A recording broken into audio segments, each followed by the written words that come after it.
A single gunshot shattered the silence of the Arizona desert. It wasn't the sound of a soldier's warning or a hunter's aim. It came from somewhere unexpected, distant, hollow, like a final breath exhaled by the land itself. The echo rolled across the canyon walls and vanished into the dusk, leaving behind a silence that felt heavier than before. Somewhere in that silence, something had changed. Something had begun. The desert was, as it had always been, merciless. Dry winds whipped across the scrub and sandstone, scouring the land bare. In the distance, jagged peaks tore at the fading light, and shadows grew long across the red earth. Coyotes waited for night. Buzzards circled high and lazy. And beneath it all, time moved like the slow erosion of a riverbank patient, inevitable. On the edge of this unforgiving world stood the ranch of Elias McGraw, 52 years old, once a Union soldier. Elias had long ago turned his back on the smoke and politics of the East. The Civil War had left him with scars deeper than flesh, and in the years that followed, he had watched more of life slip through his fingers than he cared to admit. His wife, Maria Goni, to smallpox in the winter of '68. His son, taken by fever before his second birthday. Since then, Elias had chosen silence, hard work, and the company of the land over the company of men. His ranch was built on solitude, 800 acres of stubborn soil, cattle fencing, and prayers whispered only when the stars came out. That evening, as the sky bled into violet and gold, Elias rode the western perimeter of his land. It was routine.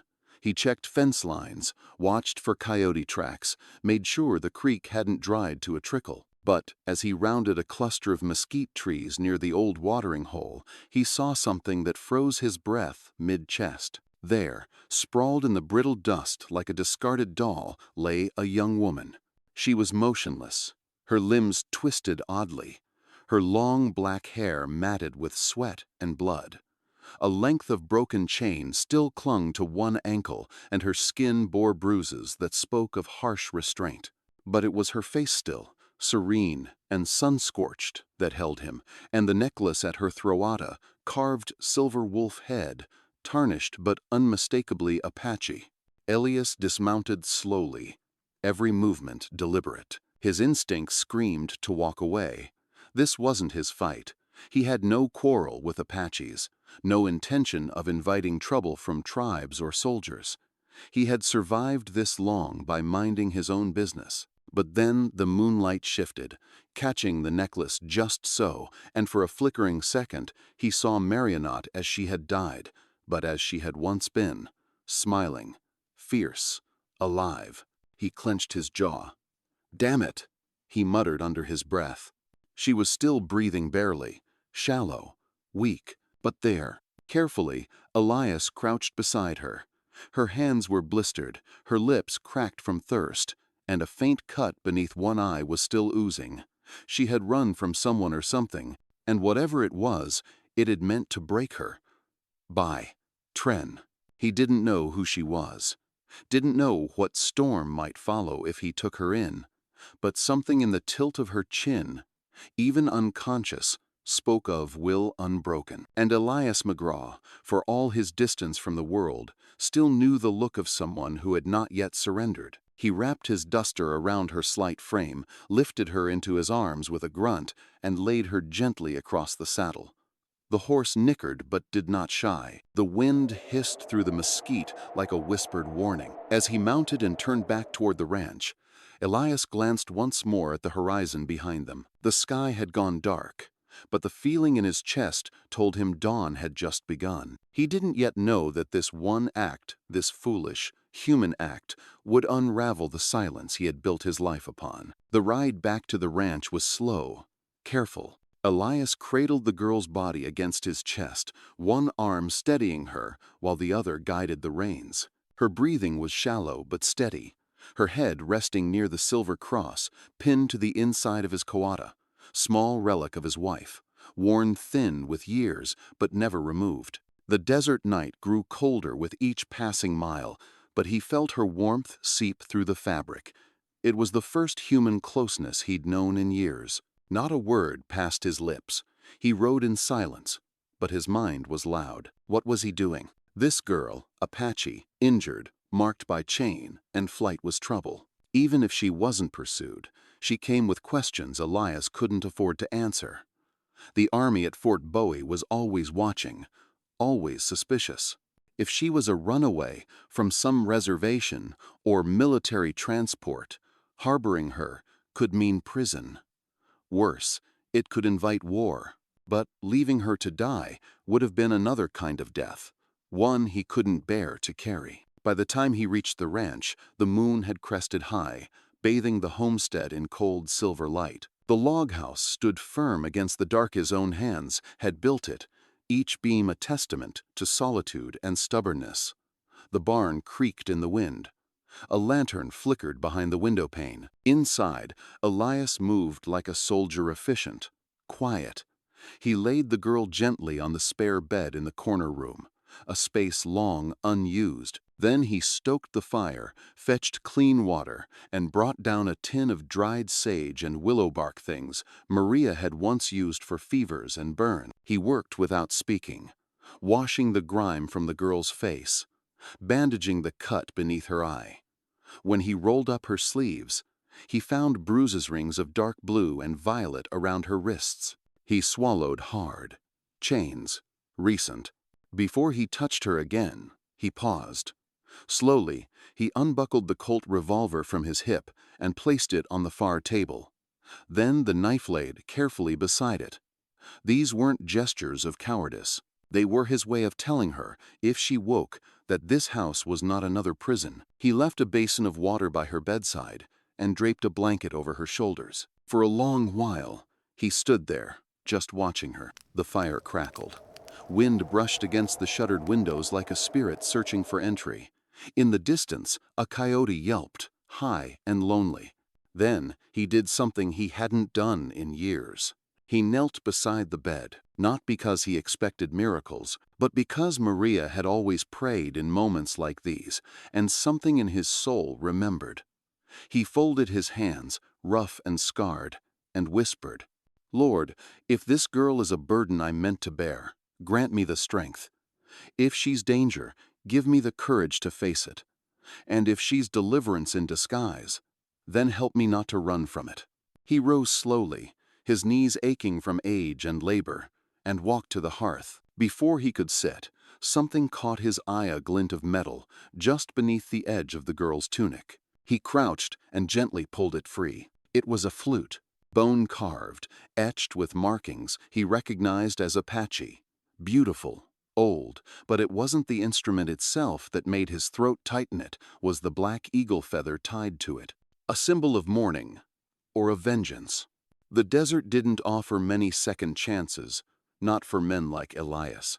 And yet, standing there in his own home, staring down at the still form of a stranger who had somehow already shaken loose the dust from his soul, he knew this wasn't random. This was a beginning. But beginnings come with echoes of old ghosts, old sins, and debts not yet paid. And he knew, somewhere beyond the silent hills, someone was already following the trail they'd left behind. CTA.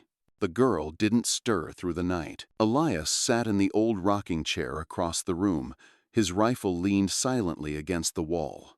The fire crackled low in the hearth, casting flickers of amber light across the pine floor. Outside, the wind shifted, whistling through the eaves like a memory trying to find its way home. Inside, time slowed to a crawl. He had stripped the girl's torn dress only enough to clean and bind the worst of her wounds.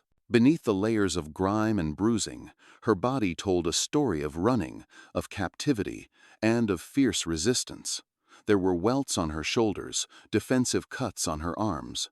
Someone had tried to break her spirit, but even unconscious, Elias could see they had failed. He hadn't asked for this. His life was simple, by choice. He rose with the sun, tended the cattle, mended fences, hunted what meat he needed, and spoke only when necessary. The world beyond his land had become little more than a whisper. He hadn't crossed the county line in months. Fort Bowie was 2 days' ride. Tombstone, 3, And the Apache camps, those were always shifting, always uncertain. The last thing he needed was to invite the attention of soldiers or scouts. But there she was, a child of the desert, a stranger, a story written in pain and silence. At some point in the night, he stood and pulled a chair closer to her bedside. He checked the cloths, replacing them with fresh water, smoothing her hair away from her forehead with rough fingers. Her skin was hot, fever had found her. He muttered under his breath, then turned to the cupboard for what little he had left of Maria's medicine kit. Willow bark, powdered yarrow, and a touch of honey. It wasn't much, but it was what he had. He coaxed a bit of it between her lips, careful not to choke her. Her throat moved as she swallowed just once, but it was enough. He sat back and exhaled. From the mantel, Maria's Bible looked down at him-worn leather, the edges softened by her hands. It hadn't been opened in years.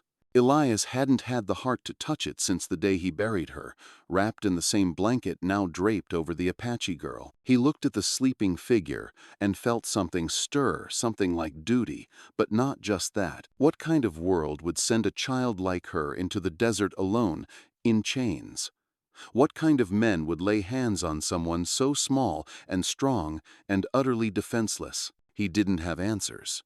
But he knew one thing for certain. If she survived the night, he wouldn't let her be taken again. His eyes grew heavy with the hours. The fire cracked softly, sending up sparks like silent prayers. Elias leaned forward, elbows on his knees, watching her chest rise and fall. And then, in a moment so soft it barely registered, the girl moved. Her hand twitched under the blanket. Her fingers curled slightly, then stilled. Elias straightened. He said nothing, did nothing, just watched. Somewhere far off, a coyote howled again, long and lonesome. The stars blinked overhead like old gods keeping their distance. And Elias McGraw, who had buried a son and forgotten how to pray, kept his vigil through the night beside a girl with a wolf around her neck and fire in her blood. It was just after dawn when she stirred again. Elias had drifted into a light doze in the chair, his boots stretched toward the fireplace, his hat tipped forward. But the sudden shift of fabric, the soft rustle of movement, pulled him upright in an instant. The girl was awake. Her eyes opened slowly, unfocused at first, scanning the ceiling, then the room, then him. Doc, shop, untrusting. She didn't speak, but every muscle in her body tensed as if ready to spring, though she had neither the strength nor the footing. Her eyes darted toward the corner, where the rifle stood, then to the door, then back to him.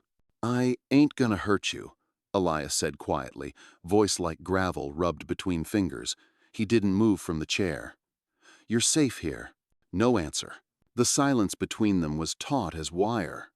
Elias held his breath, letting her absorb the space, the fire, the bandages, the folded blanket. Her gaze settled on the tin cup beside the bed. With effort, she tried to reach for it. Her arm trembled, failed halfway. Elias stood slowly, palms open. "Let me," he said, and stepped forward only when she didn't protest. He lifted her slightly, propped a pillow behind her back, and held the cup to her lips. She drank cautiously, never taking her eyes off his, the way a wild creature drinks when cornered. When the cup was empty, he set it down and stepped back again. "You've been out for a day," he said. "High fever. I gave you bark and water. It's helped some." Still, she said nothing, but her expression shifted not to gratitude, but to calculation. She was measuring him, judging him, not just by his words, but by the way his hands moved, the way he stood, the distance he kept. He respected that. "What's your name?" he asked. A pause, then, hoarse and faint, "Nah, Lecha." It came out like breath, barely louder than the fire's crackle. "Apache?" She didn't nod. She didn't have to. "I'm Elias McGraw," he said. "This is my land, my home. You were lying near the old watering hole, chained and half dead. I figured you'd rather be inside than buzzard feed." She flinched slightly at the mention of chains. Elias said nothing more. Instead, he moved back to the fireplace, stoked the embers with the iron poker, and added a log. The flames revived slowly, like reluctant memories. He poured himself coffee and stood near the window, letting the quiet settle again. Behind him, the girl's breathing had slowed, not to sleep, but to steadiness. Minutes passed. Then she spoke soft, deliberate. "You take my weapons?" Elias turned, one brow raised. "Didn't see any weapons, just a flute and some tokens in your pouch. You want those back? They're on the shelf." Her eyes flicked toward the mantel. Relief flickered in them, faint, but real. "Why help me?" she asked after a while. The question hung in the room like smoke. Elias sipped his coffee, staring out the window at the horizon. The sun was coming up over the ridge, gold light spilling across the brush. "Didn't feel right to leave you," he said simply. That was all. Nalecha said nothing more, but the silence now felt less like suspicion, and more like a space being cautiously shared. Like a narrow bridge had begun to form fragile, but real between two people who'd spent too long trusting no one. Later that morning, while Nalecha slept again, Elias found himself standing in the doorway of the storage room that had once been Maria's garden closet. It was odd, the way memories worked. One moment he was watching the girl fight fever with clenched fists in her sleep, and the next he was standing among old terracotta pots, half-used seed sacks, and a cracked watering can, his hands brushing dust from shelves untouched for years. Maria had loved this corner of the house. Even in the driest of seasons, she'd coaxed herbs to grow in small wooden troughs by the windows.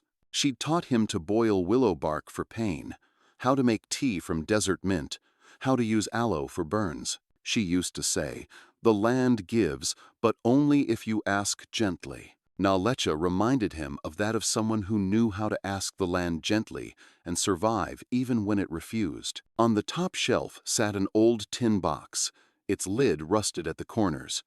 Elias hesitated, then lifted it down and set it on the table. Inside were the remnants of another life. A faded handkerchief, once white, embroidered with a tiny blue cross at the corner. A dried piece of lavender, still fragrant after all these years. A ribbon. A folded letter yellowing, and soft at the creases. Elias touched each item with the reverence of a man handling relics.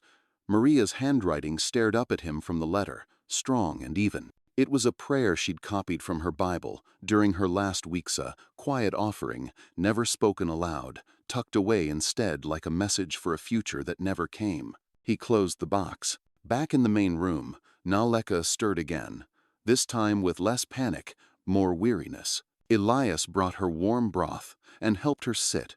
She drank slowly, with measured sips. He sat on the edge of the table, arms crossed, watching. "You look like her," he said suddenly, surprising himself. Nalecha looked up, confused. "My wife," he clarified. "Maria. She was Mexican, from Sonora. Not Apache, but there's something. The eyes, the way you don't flinch when things get hard." Nalecha didn't answer, but her gaze softened, just slightly. "She died," Elias continued, not sure why he was speaking at all. "Winter of 68. Smallpox swept through the territory. Took her fast. Too fast." He exhaled. There was a hitch in it, though the years had passed like dust blown across the porch. "I buried her under the mesquite tree out back, the one that blooms yellow in spring. She liked to sit there and watch the rabbits." Nalecha looked away, toward the window. "My son, too," Elias added after a pause. "Only lived a year and a half. Fever. Buried him beside her." Silence settled again, not awkward, but full of something deeper. Elias wasn't a man who spoke of grief, but with this girl in his home, stitched by silence and survival like himself, the memories had found their way to the surface. Nalecha turned back toward him. Her voice was quiet. "I'm sorry." Elias nodded once. "Thank you." That was all they said. But when Elias stood to leave the room, Lecha's hand reached out not to stop him, but to brush the edge of the blanket covering her legs. The same blanket Maria had died under. Her fingers lingered on the fabric, then fell away. And Elias understood. It wasn't just her wounds that needed healing. It was something older. In both of them, the days that followed unfolded like a dream stitched with silence. Naaleka spoke little, and Elias asked even less. There was no need for words, when caution hung in the air like desert heat dense, invisible, and ever-present. But something in the quiet between them shifted. Not trust, not yet, but understanding. An unspoken treaty formed not in speech but in action. Each morning, Elias prepared a fire and set water to boil. He made coffee for himself and steeped sage for Naaleka. She drank slowly, still weak, her movements deliberate. He watched from his usual chair, always a respectful distance away, but never far enough to feel absent. She watched him, too. When she was strong enough to sit on her own, she asked to see her things. He brought the leather pouch and laid it on her lap without a word. She unwrapped each item carefully: stone amulet carved with a sunburst, a scrap of deerskin painted with red ochre, the bone-carved flute tied with a black feather. Each one was touched, turned over, held close, then returned to the pouch as though they were people she'd been separated from. He didn't ask about them. She didn't offer. In the evenings, Elias would step outside, take to the porch with a pipe and a blanket. The wind came up from the canyons at dusk, dry and sighing. Sometimes Naaleka sat by the fire and watched the flames move. Sometimes she stayed in the shadowed corners of the room, eyes half-lidded but always alert. It wasn't until the fourth night that something changed. He was on the porch as usual, pipe in hand, boots propped on the rail. The moon hung low and gold. The cattle had settled. Somewhere far off, an owl called. And then music, soft, thin, like wind through bones. He turned his head toward the sound. Naaleka stood in the doorway, her flute at her lips. She played without looking at him, her eyes distant, as if reading something only she could see. The melody rose like smoke wavering, mournful but not broken. It wound its way through the air and into Elias's chest, stirring places long dormant. It was the sound of things lost, of prayer without words, of voices speaking through wood and breath. He didn't move. When the song ended, she lowered the flute and leaned against the doorframe, silent. "That's a lonesome tune," Elias said finally. Naaleka gave the faintest shrug. "It's not meant to be." He looked at her, really looked. The firelight caught her face, highlighting the bruise at her temple, the tired curve of her mouth, but also something Morian, inner steadiness, like a tree weathered by wind but still rooted. "It sounds like mourning," he said. Her voice came quiet, firm. "It's remembering." They sat in silence again. He returned to his pipe. She stepped back inside. The door closed behind her with a soft click, but the echo of her music lingered, settling into the grain of the porch boards, the timbers of the house, and somewhere deep inside the man who had long ago forgotten what it meant to share a quiet with someone who wasn't trying to fill it. The next morning, Elias found Naaleka outside. She stood near the corral, the desert wind teasing her loose hair as she faced the rising sun. A blanket was draped over her shoulders, the same one she had been wrapped in since her arrival, and her bare feet pressed lightly into the cold morning dust. The flute was in her hands again, dangling from a leather thong at her wrist, swaying gently as she moved. Elias didn't call out. He simply watched from the porch, mug of coffee warming his fingers. The way she stood still, poised, with her eyes half closed, reminded him of Maria again. Not in features or form, but in the way she seemed to belong to the land, to understand it as something more than dirt and sky, to revere it. Naaleka lifted the flute to her lips and played a few low, tentative notes, nothing like the melody of the night before. This tune was different, sharper, shorter, like a message or a memory broken into pieces. After a moment, she stopped and turned. "You were watching," she said plainly. Elias stepped down from the porch and walked toward her, stopping a few feet away. He nodded. "Didn't mean to pry." Naaleka tilted her head, studying him. "You don't ask questions." He sipped his coffee. "You don't offer answers." She considered that, then slowly unwrapped the flute from her wrist, Holding it gently in both hands, she extended it toward him. He hesitated, then took it, surprised by how light it felt. The bone was smooth and worn, etched with careful symbols, lines like sun rays, a jagged mountain range, a small spiral near the mouthpiece, and tied to its end, a single black eagle feather, long and graceful, swaying in the breeze. "It was my brother's," she said. "He carved it when we were children, before the raids, before the soldiers came." Elias looked up from the flute, his gaze steady. "What happened?" She didn't answer right away. Instead, she reached up and gently took the flute back, holding it against her chest like a talisman. "He was taken," she said finally, "by men who wore the flag but had no honor. I was told he died in a camp in New Mexico. But I don't know. I never saw him again." Elias felt a weight settle in his chest. He thought of graves, marked and unmarked, of faces fading from memory, of sons lost in the fog of war. "I'm sorry," he said, and meant it. Naaleka looked down at the feather. Her fingers traced its shaft. "Black feather means mourning in my people, but also vigilance. It means you watch the sky, even when the ground betrays you." Elias looked to the horizon, the pale line where earth met heaven. "Seems fitting." She glanced at him, then returned her gaze to the flute. "I kept it because it reminds me who I am, and because I promised I'd never forget his song." For a long moment, they stood in silence. Then Elias reached into his coat pocket and pulled out a small silver cross, no larger than a thumb. He held it in his palm, open, unoffered. "My wife carried this until the day she died," he said quietly. "She believed it wasn't just a symbol, but a presence, a way to remember something bigger than pain." Naaleka looked at the cross, then at him. "We both carry things," she said. Elias nodded.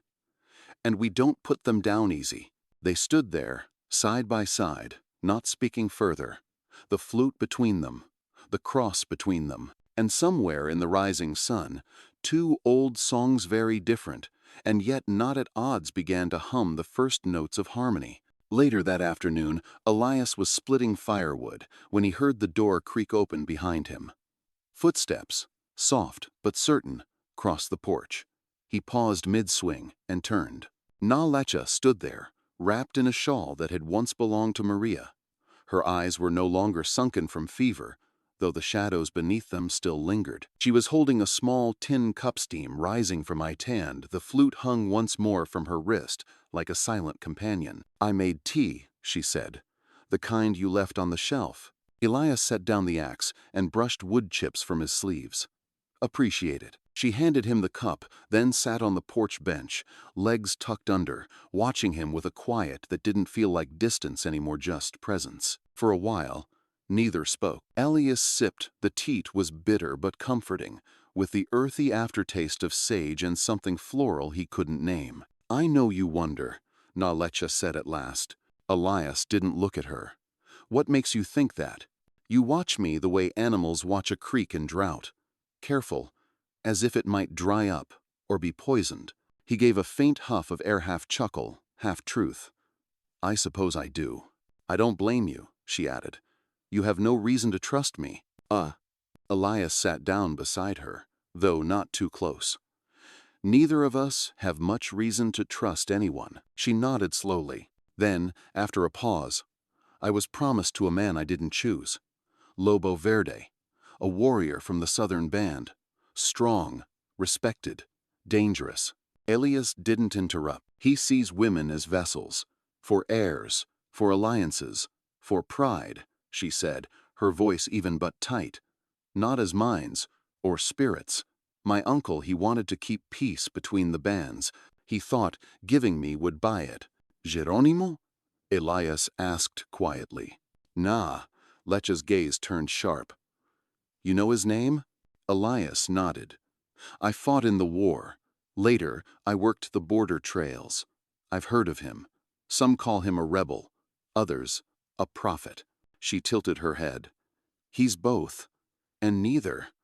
Like most men, worth remembering." There was a long pause. "I ran the night before the binding ceremony," she continued. My aunt helped me. She gave me coin, food, a mule, but Lobo's men were already watching. They caught me by the dry riverbed. I broke a man's nose before they chained me. Her jaw tightened. They wanted to take me back, show the others what happens to girls who shame their family. Elias looked at the bruises on her wrist, the raw skin, the way she clutched her shawl knot for warmth, but armor. You escaped. She looked at him then. Steady, defiant. No, she said. I endured. Until I could escape. Elias nodded. Respect, unspoken, passed between them. I don't need saving, she said after a moment.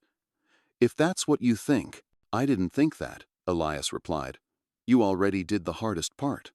I just happened to be on the trail when the Lord nudged me off my saddle and said, this one still has fight in her. Na Leka blinked. You think God sent you? Elias shrugged. I think he doesn't make mistakes. She considered that, then said softly, my people don't speak his name, but we believe in signs and in rivers that cross when they're meant to. A gust of wind stirred the dust. The sun dipped low, painting gold across the porch rails. Two voices, two worlds.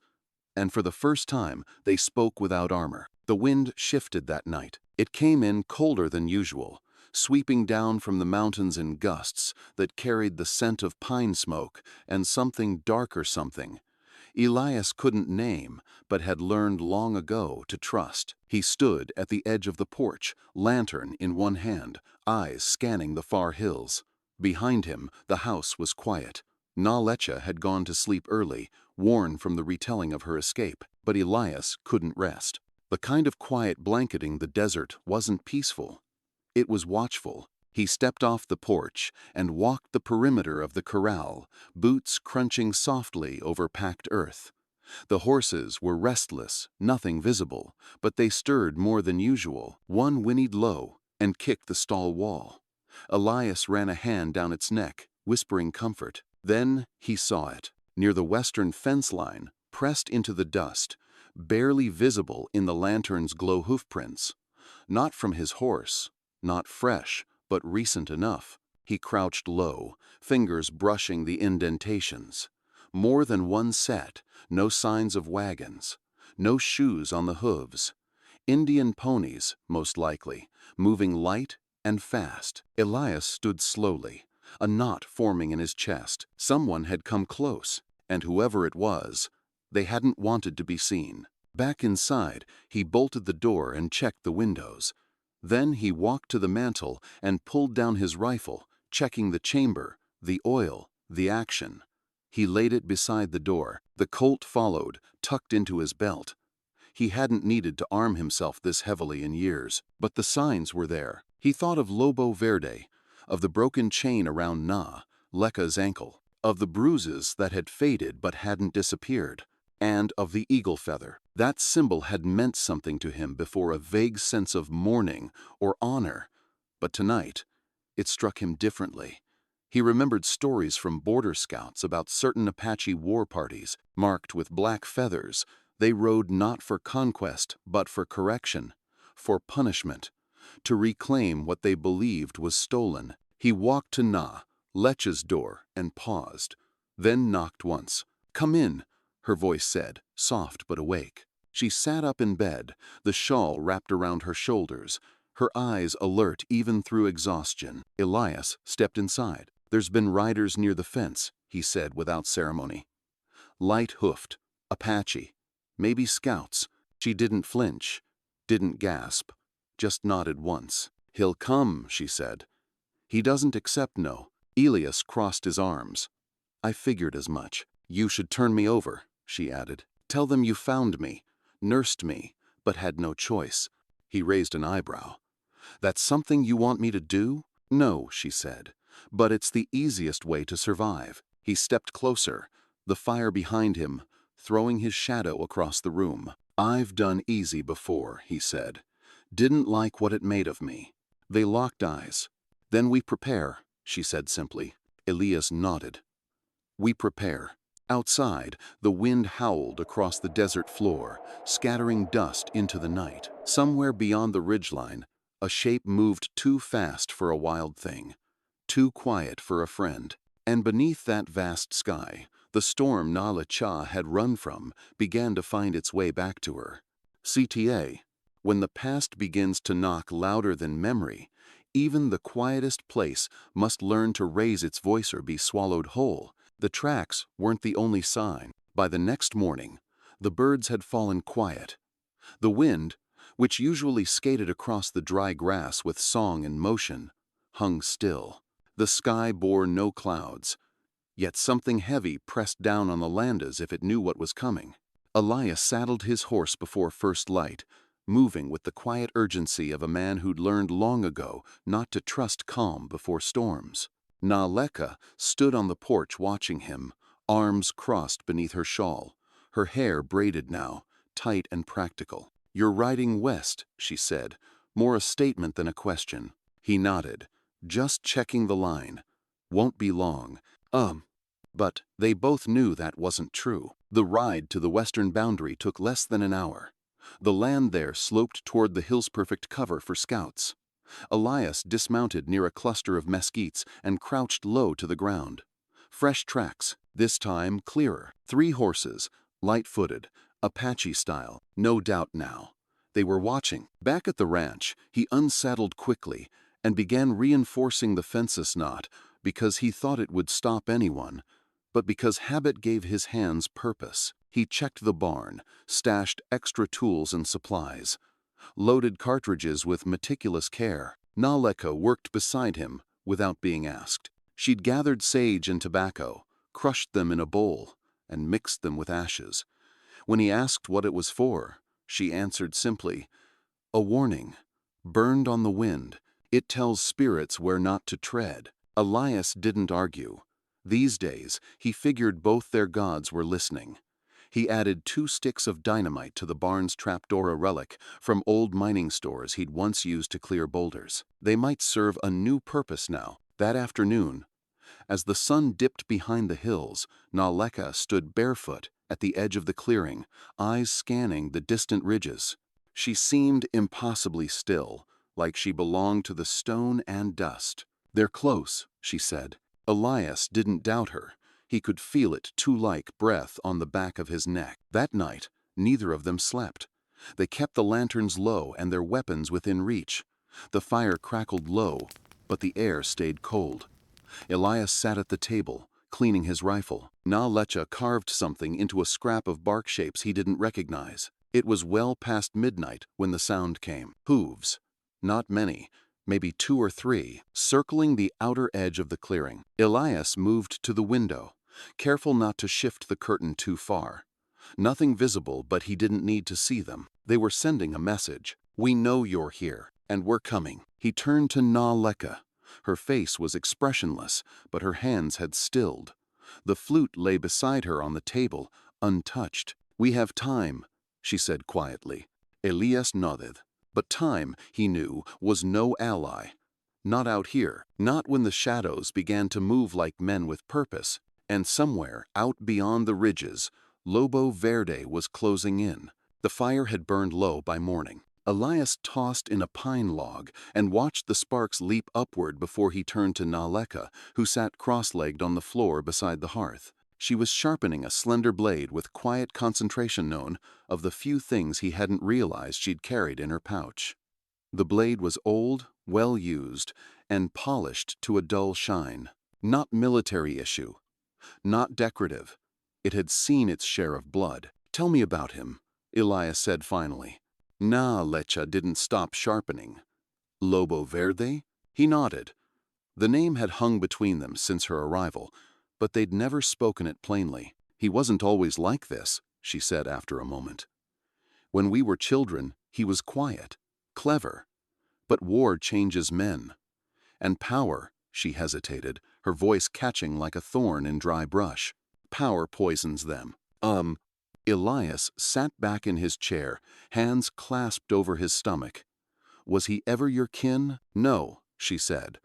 "But he wanted to be." She looked up then, eyes steady. "After my brother was taken, Lobo tried to fill the space, brought my uncle gifts, led raids, made himself useful. He told stories of glory, of returning to the old ways. She paused. But it was all for control. He wanted the title, not the truth. And when my uncle refused to name him as heir, he turned his sights to me. Because you're blood to Geronimo, Elias said. Naleka nodded. A binding with me would have meant influence, legitimacy, and for some in the tribe those who want to fight, to reclaim by force, she's become a symbol, but not for you. No, she said. My uncle believes in our people surviving, not just winning. He sent me to Fort Bowie to learn the white man's words, to learn how to speak peace as well as war. Elias raised an eyebrow. That's where the missionary woman comes in. Margaret Thompson, Naleka said, her tone softer now. She taught me to read, to write. She gave me the first book I ever owned, a small Bible. Elias glanced at the shelf, where Maria's Bible still sat. A strange symmetry, that two women of different blood and language had found similar faiths in different deserts. She risked much helping me escape. Nah, Lecha continued. And Lobo knows it. He hates her for it. Hates me more. So this isn't just about you, Elias said, his voice low. No, she replied. It's about what I represent. If he takes me back, broken, chain at it sends a message. Submission is the only future. But if I stay free, she didn't finish, she didn't have to. Elias leaned forward. Does he know where we are? He will, she said. The flute, the pouch, I left a trail. Not because I wanted to, but because I didn't have time to cover it. He'll come, not with armies, but with enough. Elias nodded slowly. We'll be ready, he said. Nah. Lecha's fingers closed around the knife. We'll be more than ready. And in the flickering firelight, two people once strangers from worlds never meant to meet sat. Not as victims, but as a promise. A stand against what they would not surrender to. Not fear, not hatred, and not Lobo Verde. It was Na Lecha who brought it out. After breakfast, she opened her pouch carefully, fingers brushing past the flute and talismans until she drew out a folded piece of paper creased at the corners, stained by sweat and dust. She offered it to Elias, without a word. He unfolded it gently. The handwriting was neat, feminine, pressed hard enough to leave faint impressions on the back. To whomever finds this letter, Na Lecha is no prisoner. She is a witness, a bridge, and perhaps a beginning. I have taught her not because she is mine to teach, but because she chose to learn. Her knowledge is not a betrayal of her people, it is a gift to them and to any who still believe peace is possible. If she comes to you, protect her. Not because she is weak, but because what she carries is worth protecting. Margaret Thompson, Fort Bovia Mission School. Elias read the words twice, his fingers trembling ever so slightly. Na Lecha stood by the window, arms folded, eyes on the horizon. She wrote it the day I left, she said. She knew Lobo might come for me, she said. Truth needs witnesses, and sometimes strangers must carry it forward. Elias folded the letter again, slower this time. I remember Fort Bowie, he said. I rode escort for a supply train there. The officers were half drunk, the chaplain was angry, and the land around it felt like it wanted to spit the fort out. Na Lecha gave a faint smile. Margaret used to say that building a mission in the middle of fear is planting flowers in stone. He placed the letter on the mantel, beside Maria's Bible. She sounds like someone my wife would have liked. I think they would have understood each other. Nah, Lecha replied. Both soft, spoken, both stronger than the men around them. There was silence after that, but it wasn't empty. It was reverent, like the hush inside a chapel before someone lights the first candle. Elias walked outside, boots crunching over the hard-packed dirt. He stared at the hillsdree, jagged and old. They had seen blood. They had heard prayers. Now they would hear something else. He turned to find Na Lecha behind him. Do you believe what she wrote? She asked. Elias looked at her. The sun caught the copper threads in her hair. The shadow of her past still clung to her posture, but there was fire in her gaze now steady and unafraid. I don't know about peace, he said slowly, but I believe in truth. and I believe in people who carry it with both hands." Naleka said nothing, but her shoulders relaxed, just slightly. Then Elias added, almost as an afterthought, "And if the Lord led you here with that letter tucked against your heart, I'd be a fool to ignore it." They stood together in the doorway as the wind stirred the dust around their boots. Behind them, the letter rested between Bible and rifle, like a covenant waiting to be tested. And soon, it would be. They came at dusk. Elias spotted them first silhouettes at the far ridge, etched black against the dying sun. At first, it was just one rider, then three, then a dozen. They didn't rush, didn't call out, just watched. Naleka stepped out beside him, already gripping her bow. "It's him." Elias didn't ask how she knew. He saw it in her face, in the way her lips tightened and her jaw set like flint. By the time night fell, the strangers had moved closer, setting camp just outside rifle range, circling the ranch like wolves, scenting blood. No torches, no campfire, just silence and the cold gleam of eyes reflecting moonlight. Elias and Naleka didn't sleep. They took turns watching. Naleka on the roof, her figure hunched like a sentinel crow. Elias below, loading cartridges, checking the traps he'd set around the property, reinforcing doors and windows with extra planks. The night was windless, but every board creaked, as if groaning in warning. "They're waiting," Elias said as the second dawn rose. Naleka nodded. "He wants us afraid." Well, he picked the wrong house. Still, there was no denying the pressure. The well was 2/3 full. The food stores would last maybe 2 weeks. Ammunition was limited. Elias had enough for a fight, but not a siege. At noon, Lobo Ferda rode forward. He stopped a dozen yards from the gate, sitting tall on a paint horse, his war paint smeared in green and ash.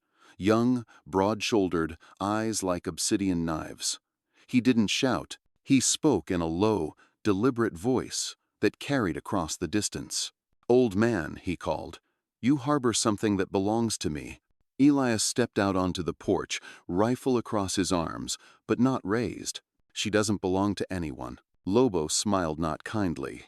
"She is Apache. She is promise. She is mine." "Ugh, no," Naleka said, emerging behind Elias, her voice hard and unflinching. "I am myself." Lobo's smile twitched. "You shows shame, Nalecha. You defy our law, our way. Our way is not fear. Our way is not chains." He shifted in the saddle. "Then I will take what I am owed, and the man who shields you will watch the land burn beneath his feet." Elias stepped forward, just one pace. "Then come." Lobo didn't move, didn't speak. He simply turned and rode back toward the camp. The others followed, slow and silent. By sunset, smoke rose from their fires. Signals, threats, maybe both. Inside the cabin, Elias set a fresh log on the hearth and sat across from Nalecha. "We'll hold them," he said, his voice rough. Naleka looked up from her work-fashioning arrowheads from old nails and shards of bone. "Even if they come at night?" "Yes." "Even if it costs us everything?" "Yes." She nodded, then looked into the flames. "Then we pray not for deliverance, but for courage." Elias didn't answer aloud, but he reached for Maria's Bible, opened it to the only psalm he'd ever memorized during the war, and began reading quietly. "Though I walk through the valley of the shadow of death." Outside, the wolves circled. Inside, the fire burned steady. They struck before dawn. Not Lobo Vertebu, Elias, and Nalecha. While the night still clung to the hills and the desert air hung cold and thin, Elias opened the hidden trapdoor beneath the floorboards of the barn. Inside lay rusted traps, lengths of wire, even a few claymore-like devices he'd fashioned long ago out of tin, powder, and patience. Things he'd buried with the part of himself that once walked muddy fields in blue. "Last time I touched these," he muttered, "I was younger, dumber, and thought glory had a name." Naleka stood beside him, stringing her bow. "And now? Now I just want to live long enough to regret it." Before the first ray of sun touched the horizon, they were moving, setting snares at likely paths of approach, scattering shards of glass near blind spots, creating a network of noisemakers with wire and tin cups along the fence. Nalecha dug shallow trenches with her knife at choke points, covering them with brush. Elias reset the hunting blind overlooking the rear corral, lining it with extra cartridges and jerky. They didn't speak much. They moved with the wordless rhythm of two people whose survival depended on each other's silence and speed. By mid-morning, Elias leaned against the porch post, wiping his brow. His face was drawn but resolute. "If I were them, I'd strike tonight," he said. Nalecha nodded. "They're testing our fear." Elias chuckled. "They're gonna be real disappointed." Then she handed him something, an old tin plate. On it, she'd drawn a crude but precise map of the surrounding land, with arrows, lines, and marks indicating likely flanking positions. She'd even noted wind patterns and natural echo points. "I watched them last night," she explained. "They posted a scout on the north ridge, but they don't know the dry wash behind the goat pen runs under the fence line." Elias looked at her, then at the plate, then back again. "Remind me never to play poker with you." Nalecha didn't smile, but the corners of her mouth twitched. "I don't bluff." That night, they waited. Elias sat in the old rocking chair, shotgun across his knees, watching the horizon through half-lidded eyes. Nalecha perched on the roof, bow ready, her silhouette small against the sky. They spoke little, but their breaths were steady, grounded. Near midnight, the silence broke, just a whisper of movement, then a snap of twine. A tin cup clattered. Elias rose in one smooth motion, whispering a prayer under his breath. "Lord, you are my refuge, and my fortress, me God, in whom I trust." The traps were springing now. A muffled curse, a yell, the sound of hooves kicking up dust. Elias took his shot from the shadow of the barn, the muzzle flash blooming like a spark of judgment. Nalecha let loose 2 arrows. One hit wood. The other found its mark with a sickening thud. The night erupted, but it was their ground, their plan, their fight, and for now they were winning. The fighting did not last long. Lobo Verde's men, ambushed by traps and met with unexpected resistance, fell back before the sky even paled with dawn. Cries echoed as they retreated into the darkness, leaving behind wounded Pretty and one rider limping from a pierced thigh. Elias stood at the edge of the porch, rifle still in hand, his breath rising in the cool air. His eyes scanned the horizon. Nalecha joined him, her face unreadable. "He'll come back," she said quietly. "He will," Elias replied. "But not tonight." They hadn't won. Not yet, but they'd held just enough. By noon, a strange quiet settled over the land.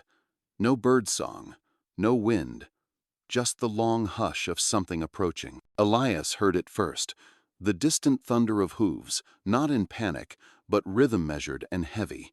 A procession. From the east, across the ridgeline, came a group of riders. Not many perhaps, 7 or 8, but their presence was thunderous.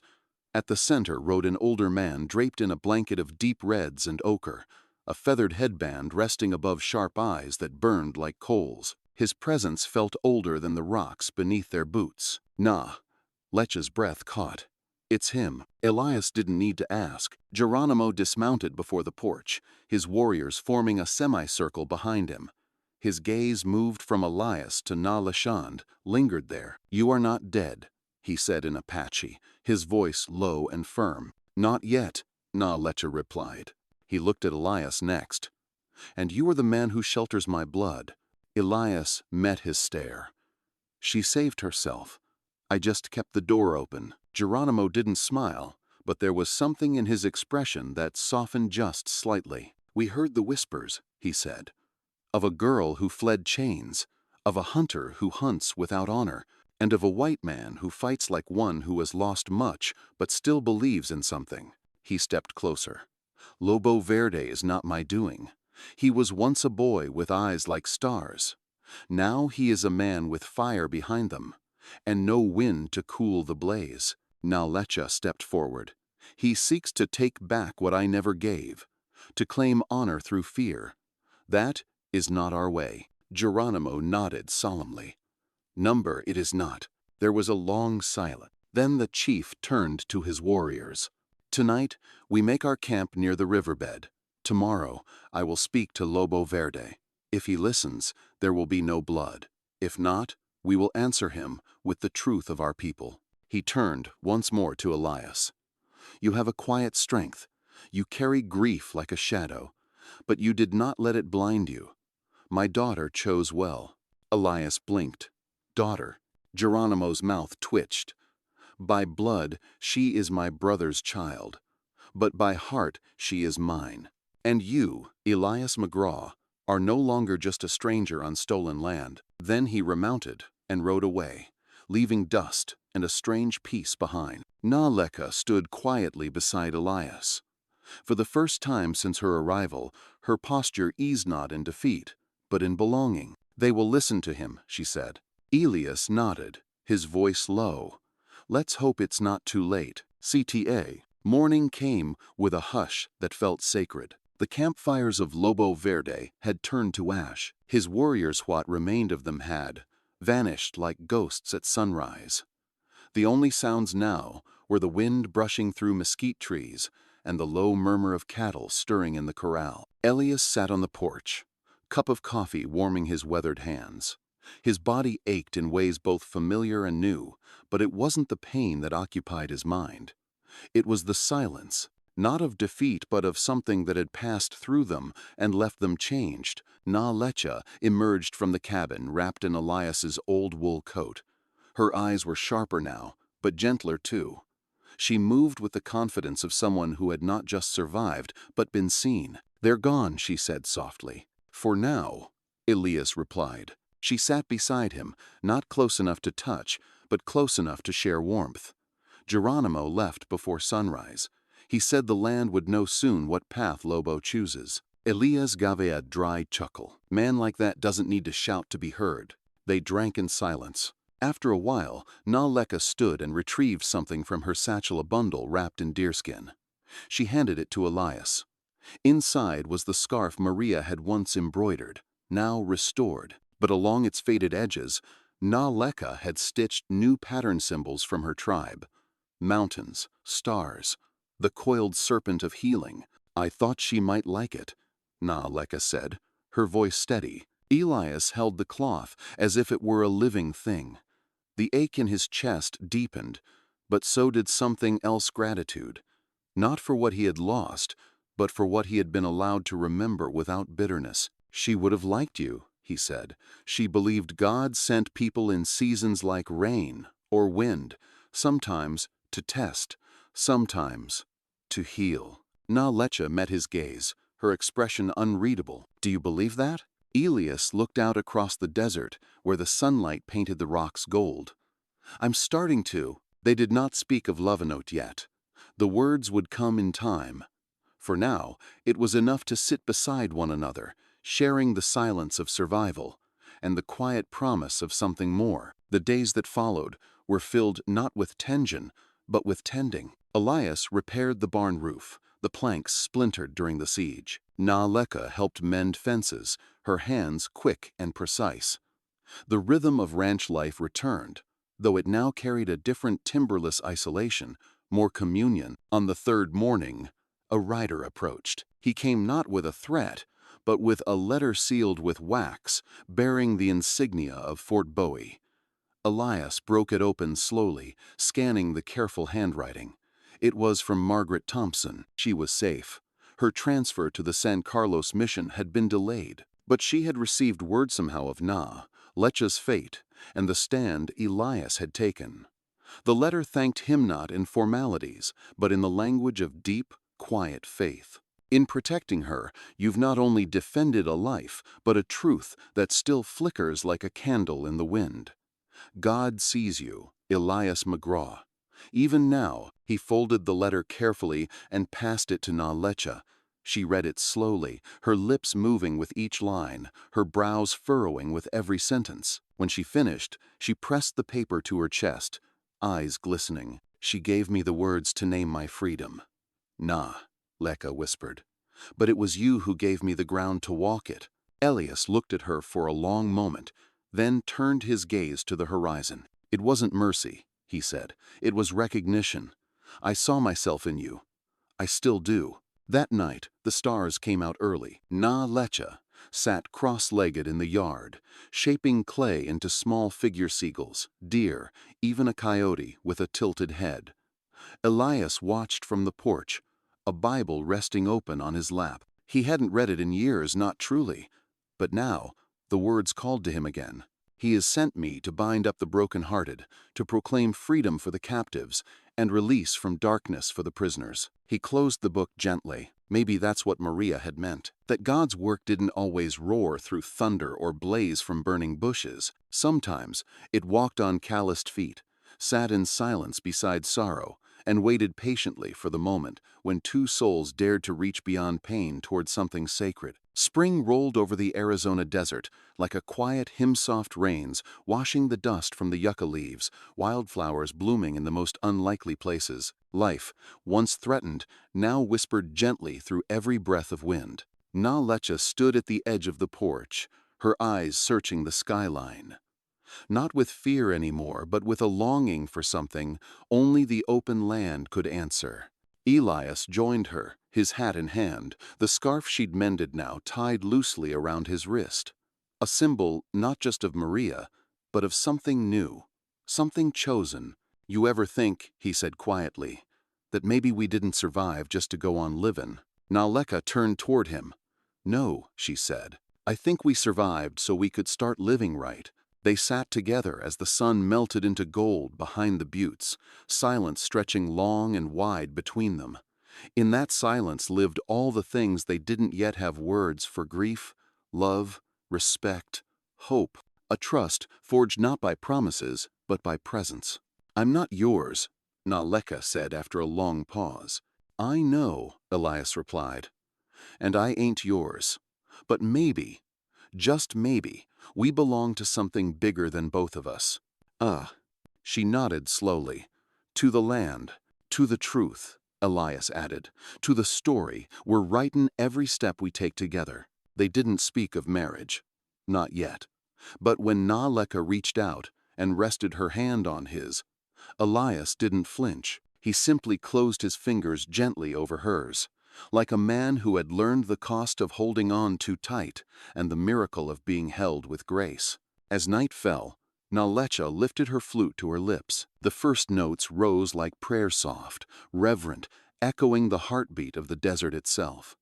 In the distance, a single church bell from Fort Bowie rang faintly, carried on the wind. Two worlds, two songs finding harmony. And so their story joined the long, quiet legends of the frontier, not of gunfighters or gold rushes, but of healing, hope, and the kind of love that mends not just wounds, but whole histories. This is one of those true Wild West stories, not just about survival, but about redemption. About two hearts learning that freedom isn't just the absence of chains, but the presence of someone who sees you as you truly are. If it touched something in you, some old ache or buried hope, didn't let it fade. Share it.